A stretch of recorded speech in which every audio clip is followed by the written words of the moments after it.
Pod wadhi mbele joluo ma Kenya. Neno kaka chal.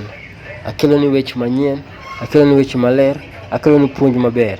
Joluo ma Uganda, biuru. Joluo ma Kenya, biuru. Joluo ma Southern Sudan, biuru. Joluo ma Congo, biuru. Joluo ma Uganda, biuru. Joluo ma Ethiopia, biuru. In shortcut, joluo ma Eastern Africa, biuru. Koro wakelo ni le moro kaka kiluongogi. Kata wakelo ni snake moro kaka kiluongogi. It is called Thuol, Amar Chak, or Amoth Chak in Aluru, DRC Congo, Uganda. What is name in your identity? Hii ma waluongo nango. Jidhulu ma Kenya to waluongo ni Thuol ma alum. Kata waluongo ni alum. Thuond alum. Thuol ma alum. I thuol ni ohero bet e ot.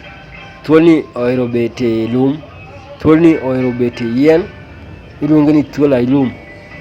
Thuol ni ok kagaji.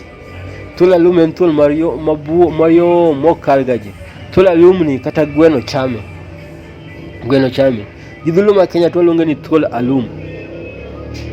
Joluo ma Congo, Alur, luonge nango Thuol mar Chak or Amath Chak. Mano luo mar Alur mantie Congo kata mantie Uganda. Kora da winjo joluo mantie Southern Sudan luonge nango. Joluo mantie Ethiopia luonge nango. Joluo moro mantie e Kenya kai luonge nango. Wan waluonge ni Thuol alum. Thuol alum. Koro Thuol means snake. Alum cha kata thuol mamajan. Inya luongo ni thuol alum kata thuol marajan. Marajan nikech ang'o? Kite kaka chal, rangine kaka chal. Ineno kite no chal nade? En majan.